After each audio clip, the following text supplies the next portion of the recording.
Square आपण बघत होतो आणि काल जो टॉपिक बघितला आपण तो ट्रिगर होता. ओके.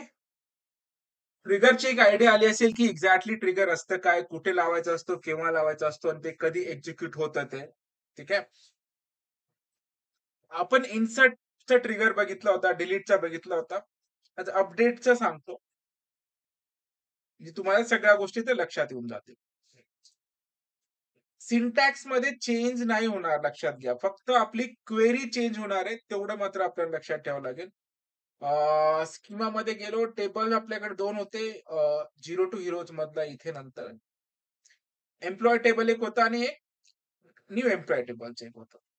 आपल्याला एक नवीन ट्रिगर लिहायचा आहे. तो ट्रिगर काय, त्याच्या आधी आपण रेकॉर्ड सिलेक्ट करून घेऊ. ठीक आहे, तुम्हाला लक्षात येईल. ठीक आहे, फाईन. हा, तर सगळ्यात अगोदर सिलेक्ट आपण काय करणार आहे, star select star from employ EMP. Select star from employ, सगळे एम्प्लॉयचे रेकॉर्ड भेटले. त्याच वेळेला दुसरा क्वेरी करणार आपण, select star from new AMP, एनईडब्ल्यू EMP. ठीक आहे. सो हे आहे.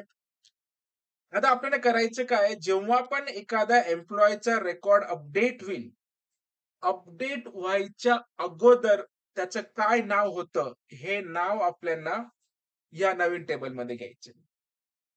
लक्षात आलंय? म्हणजे बिफोर करायचं आहे आणि तो पण अपडेट, म्हणजे आपल्याला ओल्ड व्हॅल्यू वापरावं लागतील. ठीक आहे. चलो आता सिंटॅक्स मी परत सगळं टाईप करत बसत नाही, तुम्हाला माहितीच आहे, म्हणून मी हे तुम्हाला जे काल पाठवलं होतं बघा. आता मी ऍज इट इज क्वेरी वापरतो जे तुम्हाला पाठवलेलं आहे. पण एक ट्रिगर लिहायचं म्हणून हा क्रिएट ट्रिगरचा एक हे सिंटॅक्स मी याला कॉपी केलं, ट्रिगरला इथे आलो आणि इथे पेस्ट करतो. चेंज बघा कुठे करतो मी, क्रिएट ट्रिगर ईएमपी. आता नाव मी ह्या नावाचं ऑलरेडी आहे म्हणून इथे यूपीडीटी करतो, अपडेट. ओके. कोणत्या टेबलवर, कधी करायचं ना आपल्याला, बिफोर अपडेट, अपडेट व्हायच्या अगोदर एक क्रिएट ट्रिगर करा एम्प्लॉय अपडेट नावाचा, बिफोर अपडेट ऑन ईएमपी सगळ्या रो साठी. ओके. आणि आता आपल्याला इथे कॉल काय करायचं ते बघून घेऊ. हा, इथे काय, create trigger employ update before update on this employ. Update व्हायच्या अगोदर जी व्हॅल्यू ओरिजिनल व्हॅल्यू होती ती व्हॅल्यू आपल्याला या टेबलमध्ये टाकायची. ठीक आहे. आणि एम्प्लॉयचं नाव पण मी काय करतो इथं, यूपीडीटी एएमपी, यूपीडीटी सॉरी स्मॉल मध्ये इथं यूपीडीटी. तसा एक ट्रिगर करायचा ना, हा आपल्याला एक एरर दिल. एरर काय देणार आहे, अनडिफाईन्ड फंक्शन यूपीडीटी ईएमपी. ओके. कारण हा फंक्शन आपल्याला क्रिएट करायचा आहे. तो फंक्शन क्रिएट करायचा सिंटॅक्स तुमच्याकडे आहे ऑलरेडी. हा,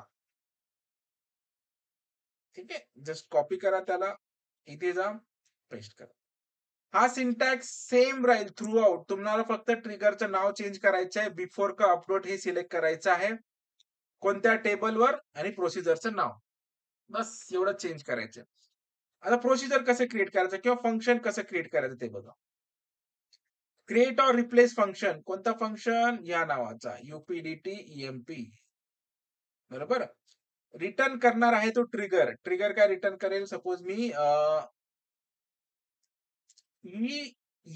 यूपीडीटी करतो, एम्प्लॉय अपडेट नावाचं. तेच नाव मी कुठे लिहिल, इथे पण लिहून टाकेल, इथे. बरोबर. आता आपल्याला क्वेरी करायची आहे. आता क्वेरी कशी करणार ते मात्र बघावं लागेल आपल्याला. ठीक आहे. अपडेट करायचं आहे मला. नाही, आपण इन्सर्टच करणार ना, अपडेट थोडी. अपडेट व्हायच्या अगोदर जी जुनी व्हॅल्यू होती त्या सगळ्या व्हॅल्यू आपण कुठे इन्सर्ट करणार आहे, या टेबलमध्ये ऑलरेडी सेट आहे. Insert into new employ, ID, E name आणि सॅलरी. ओल्डची आयडी, ओल्डचा ई नेम आणि ओल्डचा सॅलरी. म्हणजे एखादी व्हॅल्यू चेंज व्हायच्या अगोदर ती ओरिजिनल व्हॅल्यू काय होती ती आपण ह्या टेबलमध्ये इन्सर्ट करून घेणार. फंक्शन सक्सेसफुली क्रिएट झालं. ट्रिगर पण आपण सक्सेसफुली क्रिएट करणार आहे, झालं.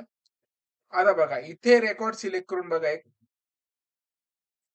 आता मी एक नाव चेंज करतो. जो ए नाव आहे ना, त्याला आपण इथे अपडेटची क्वेरी फायर करू आणि तो ह्या टेबलमध्ये ॲड झाला पाहिजे. ठीक आहे. लक्षात घ्या आपली क्वेरी काय आहे. इथे जर मी अपडेटची क्वेरी फायर केली तर चा होऊन जाईल जे आपण टाकू ते. पण ते जी ओरिजिनल व्हॅल्यू अगोदर होती, बिफोर अपडेट जी व्हॅल्यू होती ती इथे पण इन्सर्ट होऊन जाईल. ठीक आहे. म्हणून मी आता इथे एक अपडेटची क्वेरी फायर करतो. ठीक आहे. येताना मी थोडंसं थांबा. हिला सांजलीला चेंज करतो. मी सांजलीला प्रांजली नाव करतो. पण आपल्या न्यू एम्प्लॉयी टेबलमध्ये व्हॅल्यू काय स्टोअर होणार आहे? सांजलीच. कारण ते ओल्ड व्हॅल्यू आपली. ठीक आहे. इथे बघा. अपडेटचं सिंटॅक्स तुम्हाला माहिती आहे. अपडेट काय ईएमपी सेट काय E name is equal to Pranjali PRANJALI JALI E name केलं आपण प्रांजली. त्याच्यानंतर कॉमा अजून काय करायचं आपल्याला salary. Salary is equal to मी करतो 55,000. Okay. Where ID is equal to काय सांजलीचा आयडी 2 आहे. ओके. आता हे नाव चेंज झाल्याच्या अगोदरचं जे नाव आहे ते ह्या टेबलमध्ये इन्सर्ट होणार. आता मी याला बघा सिलेक्ट करतो. क्वेरी अपडेट सक्सेसफुली झाली. इथे जर तुम्ही चेक केलं तर सांजलीचं काय होणार आहे? प्रांजली झालंय. पण हे चेंज व्हायच्या अगोदर काय नाव होतं? ते कळलंच नसतं ना आपल्याला. पण आपण ट्रिगर लिहून ठेवल्यामुळे जे अगोदरचं जे नाव होतं ते ह्या टेबलमध्ये आपण घेऊन टाकलेलं आहे. आणि त्या अगोदरचं नाव काय होतं? सांजली नाव होतं.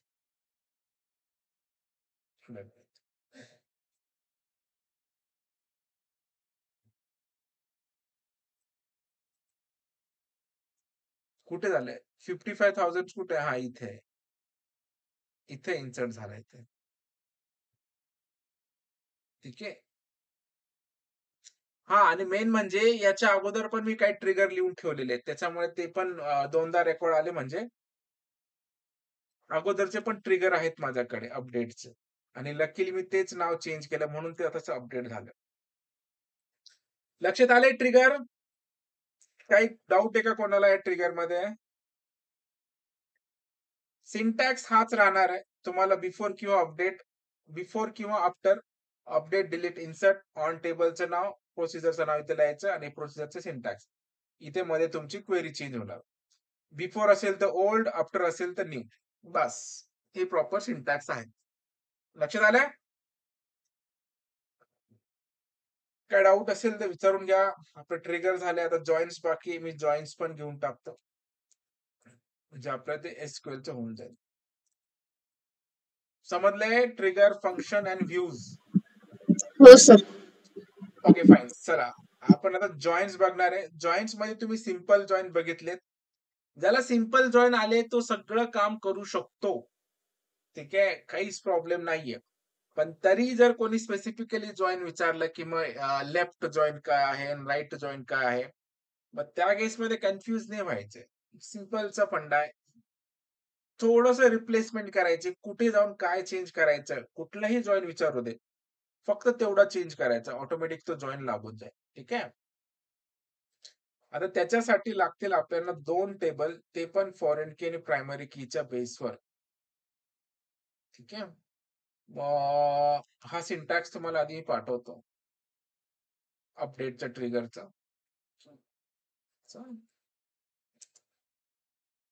आणि याच्या नंतर आपल्या क्वेऱ्या करू जॉईन्स. तर स्टाफ आणि सब्जेक्टचं असेल joins SELECT select star from staff STAFF. Staff मध्ये काय काय आपलं नाव, गाव, ईमेल, मोबाईल नंबर, सॅलरी. ठीक आहे. आणि प्लस सब्जेक्ट आहे ना आपला, इथे सब्जेक्ट पण सिलेक्ट करणार मी. Select star from subject, SELECT, select star from subject. हे बघा, तर आता आपल्याकडे काय आहे, 2 टेबल आहे. एक आहे स्टाफ नावाचा, एक आहे सब्जेक्ट नावाचा. ओके. आता नॉर्मली सिंपल जॉइन जर तुम्हाला करायचं असेल, तर तुम्ही 2NF आणि 3NF मध्ये बघितलंय, की जॉइन कसे मारायचे. आता मला हे सांगा, की मला हा जो स्टाफ 1 आहे, सॉरी, HTML शिकवणारा टीचरचं नाव काय आहे? हे मला काढायचंय. क्वेरी बघा काय करायचे, की find the name of the staff who is teaching HTML as a subject. आता बेसिकली बघायला गेलं तर सब्जेक्टचं नाव इथे आहे. हे सब्जेक्ट कोण शिकवतंय त्यांचे डिटेल आहे स्टाफमध्ये. पण जो स्टाफ शिकवतो त्याचा आयडी मात्र आपल्याकडे इथे आहे, फॉरेन की. म्हणजे आपल्याला एक गोष्ट तिथे 100% क्लिअर होते, की आपल्याला इथे जॉइन्स मारावं लागेल. विथआऊट जॉइन 2 टेबलचे रेकॉर्ड तुम्ही सिमिलरली काढू शकत नाही. खूप सारे कॉम्बिनेशन येतील. तुम्ही जर सरसकट असं करायला गेले, इथे काय फक्त एस नेम आहे ना, ठीक आहे. तुम्ही जर अशी क्वेरी करायला गेले, सिलेक्ट तुम्हाला काय-काय पाहिजे? SELECT, select name, comma, S name, from, कुठून-कुठून STAFF staff, comma, subject. Okay. अशीच क्वेरी करता ॲक्चुअली बघायला गेलं. नेम आणि प्लस ही जर क्वेरी जर तुम्ही केली, तर तुम्हाला सगळे कॉम्बिनेशन परम्युटेशन भेटेल. बघा एवढं कॉम्बिनेशन भेटलं. आता फक्त 5 रेकॉर्ड होते म्हणून. हे जर 50 असेल तर 50 आले असते. पण आपलं कोणत्या टीचरचं नाव पाहिजे? जो सब्जेक्ट नेम काय आहे त्याचा? S name is equal to HTML. HTML. पण इथं ही जर क्वेरी मी रन केली, तर आउटपुट बघा काय येतं. आता दोन्ही टीचर HTML शिकवतच नाही पहिली गोष्ट. ओके. माझं सिंपल आपण विथआऊट जॉइन ट्राय करायचं गेलं, तर आउटपुट आपलं करेक्ट येणारच नाही.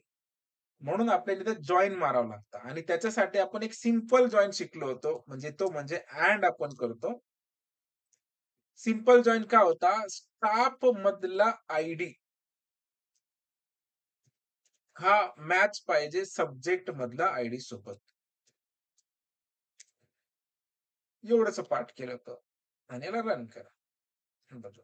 रमेश सर जे आहेत ते HTML शिकवतात. सिंपल. ओके. त्याच वेळी SQL कोण शिकवतं? तो पाठ बघायचा. ठीक आहे. म्हणजे तुम्ही काय करणार फक्त सब्जेक्टचं नाव चेंज करणार ॲज अ SQL. SQL मी शिकवतो त्याच्यामुळे तिथे माझं नाव येऊन जाईल. इथे आलो. दिस. सुरेश. सिंपल.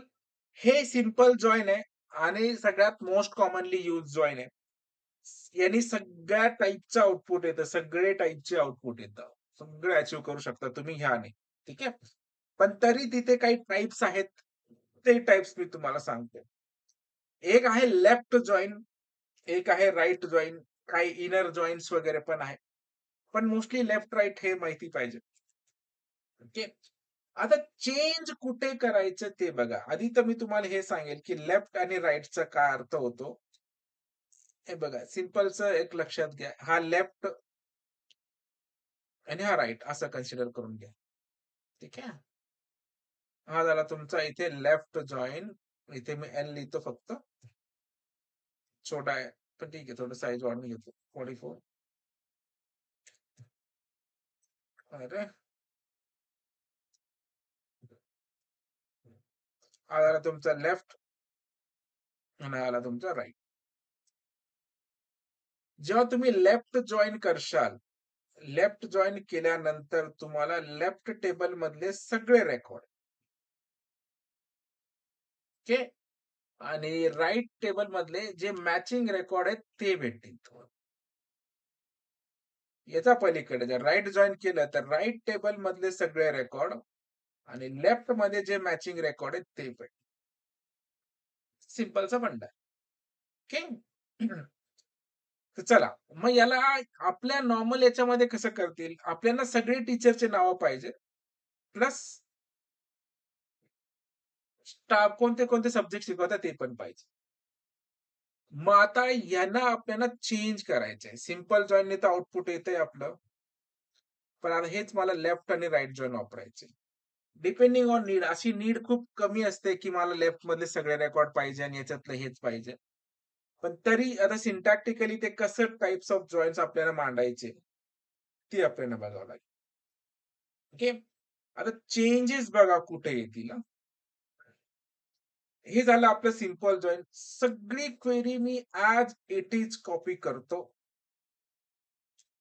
इथे आलो. ओके. मी इथे आता सध्या तुम्हाला लेफ्ट जॉइन वापरतो. L-E-F-T left join. J-O-I-N. Okay. जो टाइपचा जॉइन असेल, फक्त तुम्हाला कुठे चेंज करायचं ते तुम्हाला मी सांगतो. ठीक आहे. जसं आहे तसं सगळं करायचं इथे. फक्त जेव्हा पण तुम्ही जॉइन्ट्स मारता ना, त्या जॉइन्ट्समध्ये व्हेअर नाही लिहित आपण कधीच. ठीक आहे. पहिलं गोष्ट. समजलं? व्हेअर नाही लिहायची.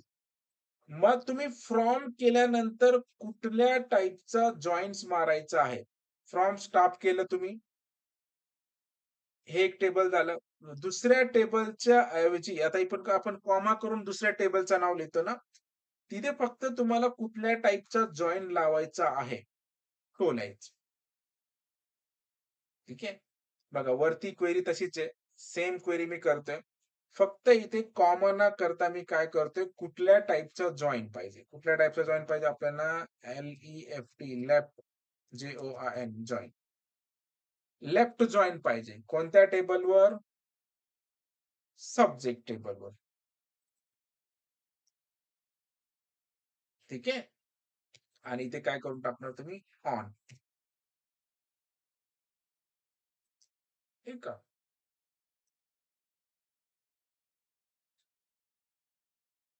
लक्षात आलंय काय करतोय आपण? Left join. स्टाफचा टेबल आपल्याला लेफ्ट जॉइन करायचं कोणत्या टेबलवर? सब्जेक्ट. ठीक आहे. इथे अँड नाही राहणार. एवढंच राहील. आता याला रन करा. हे बघ. इथे काय झालं बघा. लेफ्ट टेबल मधले सगळे रेकॉर्ड आणि राइट मधले मॅचिंग रेकॉर्ड्स. विषय झालं. आता सेम क्वेरी मी करतो फॉर राइट जॉइन साठी.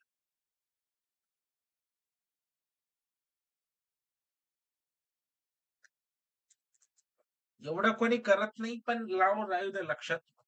टाइप्स ऑफ जॉइन विचारले तर अननोन नाही राहिलं. RIGHT. इथे फक्त लेफ्टच्या ठिकाणी काय लिहिणार आहे? RIGHT.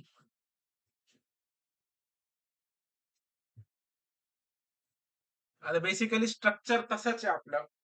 ते आहेच ते रेकॉर्ड लिमिटेड म्हणून तो काय करतोय? मॅचिंग मध्ये ते दोन्ही मॅच होऊन जात आहे. म्हणून इथे जास्त रिफ्लेक्शन नाही दिसत. हे जर कमी जास्त रेकॉर्ड असते आणि एखाद्या स्टाफचा रेकॉर्ड ह्या टेबलमध्ये नसता, तर तो इथे हे झालं असतं. ते आपण करू शकतो तसं करायचं असेल तर. हे बघा इथे काय झालंय, आपले स्टाफ आहे 1 आणि 2 आणि या सगळ्या स्टाफचे सब्जेक्ट पण इथे आहे. 1 आणि 2.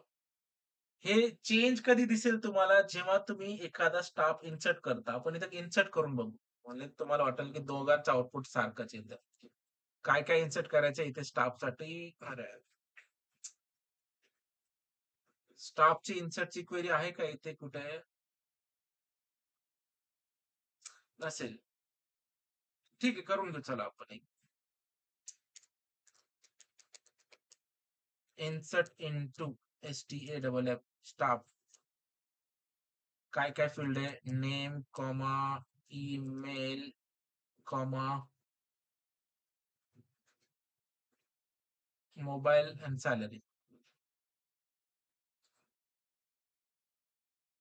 MOB, SAL.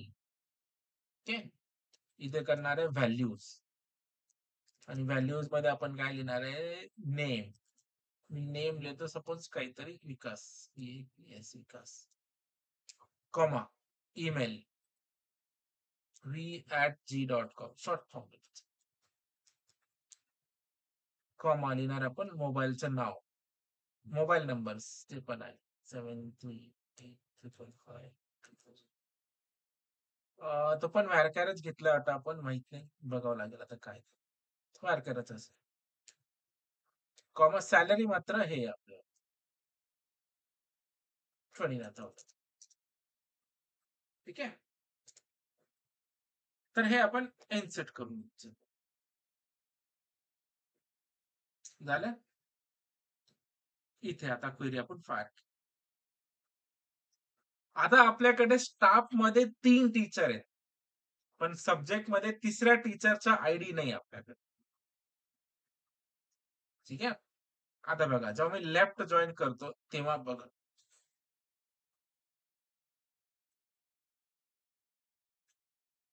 लेफ्ट मधले सगळे रेकॉर्ड आले आणि राईट मधलं त्याचा रेकॉर्ड नाही, म्हणून इथे काय आलं? झालं. फक्त मॅचिंग ना, मॅच होणारे फक्त एवढेच रेकॉर्ड. आता राईट जॉईन मध्ये फरक असेल, सेमच येईल वाटतं, पण नाही. लक्षात आलं आता राईट जॉईन मध्ये? लेफ्ट मधले सगळे पाहिजे होते म्हणून इथे काय केलं, लेफ्ट मध्ये सगळे सिलेक्ट केले, पण याचा सब्जेक्ट नव्हता तरी त्याने सिलेक्ट केले, कारण लेफ्ट मध्ये सगळेच पाहिजे होते ना आपल्याला. इथे 6 रेकॉर्ड्स आलेत बघा. राईट्स मध्ये जर आपण केलं तर इथे रेकॉर्ड 5 आले, कारण विकास नावाचं जे पण स्टाफ आहे ते सब्जेक्ट शिकवत असतो. ठीक आहे. हे 2 टाईपचे जॉईन्स आहे. हा एक पार्ट झाला. याच्या पलीकडे अजून जॉईन्स असतात. आता जे पण जॉईन्स आहेत ना, तुम्हाला फक्त ते जॉईन्सचे नावं लिहायचे आणि अकॉर्डिंगली ऑब्झर्व करायचे. हे झालं लेफ्ट जॉईन, एक झालं तुमचं राईट जॉईन्स, एक असतं तुमचं इनर जॉईन्स. नाही बरं, पॅटर्न तोच, इथे नाव फक्त तुमचं इनर राहणार, INNER, आणि इथे तुम्ही काय करणार, INNER, इनर जॉईन्स. आता इनर जॉईन्स मध्ये काय होतं ते बघावं लागेल. इनर जॉईन्स मध्ये दोघांचं मॅचिंग इथे आलं, बरोबर. विकास सरांचा सब्जेक्ट नव्हता म्हणून ते मॅचिंग नाही आलं. आता बघितलं गेलं सगळ्यांचं आउटपुट सारखंच वाटतंय, कारण त्याचा एम तोच आहे. लेफ्ट मध्ये लेफ्टचे सगळे रेकॉर्ड, राईटचे मॅचिंग रेकॉर्ड, राईट मध्ये राईटचे सगळे रेकॉर्ड, लेफ्टचे मॅचिंग रेकॉर्ड. इनर जॉईन तुम्हाला फक्त मॅचिंग रेकॉर्ड. आता हे आउटर जॉईन जरी केलं तुम्हाला तरी तुम्हाला सेम आउटपुट भेटेल. OUTER. बघू आता आउटर जॉईन करून काय फरक पडतो. OUTER, याला एक्झिक्यूट करा. नाही, आता थोडस येड. आउटर जॉईन असं वापरता येत नाही. ठीक आहे, आउटरचा सिंटॅक्स काहीतरी वेगळा असेल. ठीक आहे, इनर जॉईन झालं. आउटर जॉईन नसेलच, असं टाईप आहे का आउटर जॉईन? नाही. क्रॉस जॉईन आहे पण आउटर जॉईन नाही. ठीक आहे, याला क्रॉस जॉईन करू आपण. CROSS. इथे मी करतो क्रॉस, CROSS. मल्टिपल कॉम्बिनेशन देईल हा, मे बी. नाही, क्रॉस जॉईन पण नाही.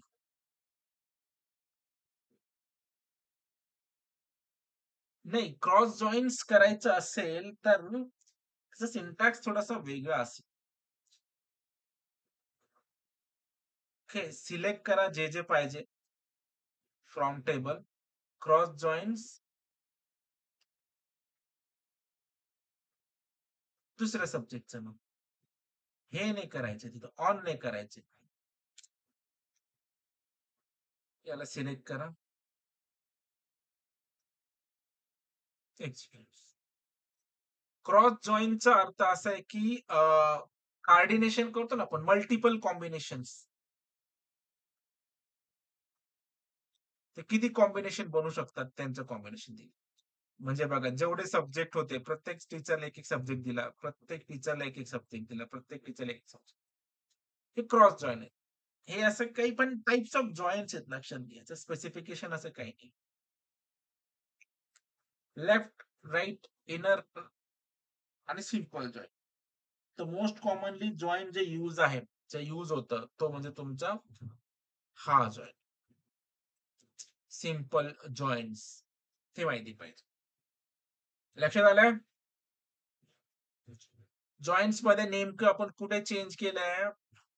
जेव्हा पण तुम्हाला जॉईन वापरायचं असेल तर वेअर कंडिशन वापरायचं नाही.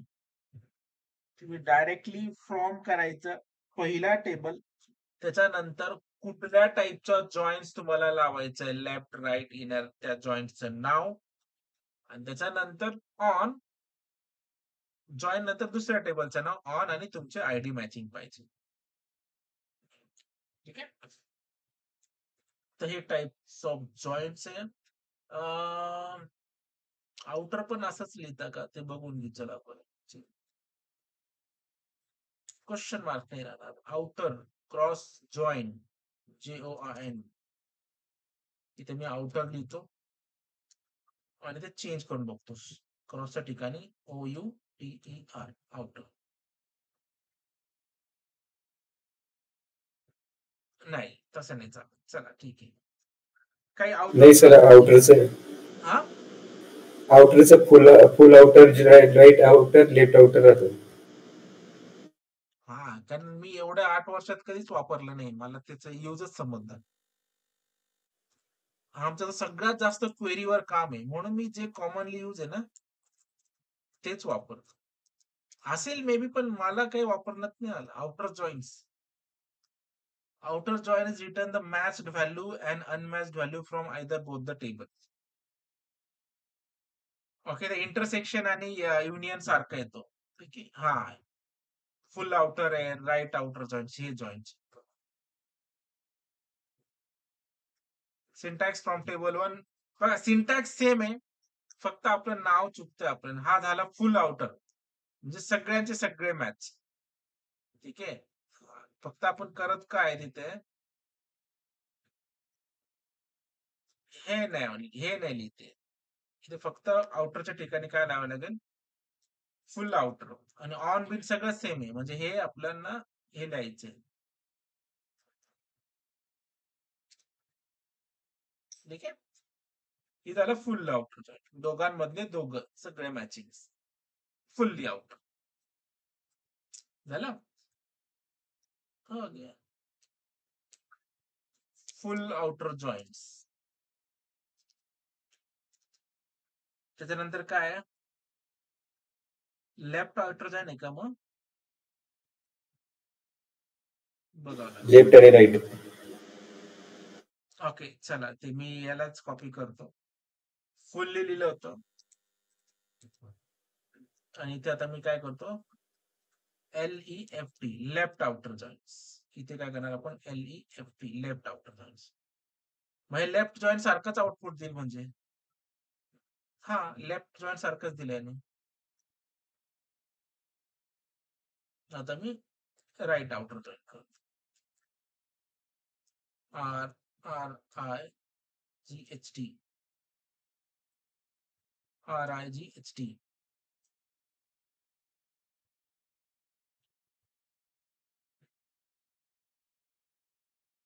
लेफ्ट जॉईंट राईट जॉईंट सारखंच आहे, काहीच फरक नाही. ठीक आहे. ठीक आहे. चला, एक डाऊट तर क्लिअर होऊन जातो की आउटर जॉईंट पण असतो, राईट आणि लेफ्ट आउटर जॉईंट आणि full outer joint. Okay, cross joints, inner joints, right joints, left joints आणि सिंपल जॉईंट्स. पण जेवढं मी आजपर्यंत यूज केलंय, that is all a simple joints. Okay. तुम्हाला जर मी काही क्वेऱ्या दाखवल्या माझ्या, तर सिंपलचा क्वेऱ्याच असतात, जास्त डिस्टिंक्शन. मी हे क्वेरी वापरतो ऑन डेली बेसिस. अपडेट दिस दिस दिस दिस दिस दिस दिस दिस दिस दिस, अशा क्वेरी असतात माझ्या. थोडस मोठ्या आहेत, पण ते आहेत. ठीक आहे. अशा टाईपच्या क्वेऱ्या वापरतो. ठीक आहे. पण काय नाही, क्वेरीच असतं, फक्त फील्ड जास्त असतं, त्याच्यामुळे ते जास्त वाटतं. बाकी आपले काही विषय नाही. लक्षात आले हे? क्वेरीज? हो सर. ठीक आहे. हे बेसिक आपलं एसक्यूएलचं होतं.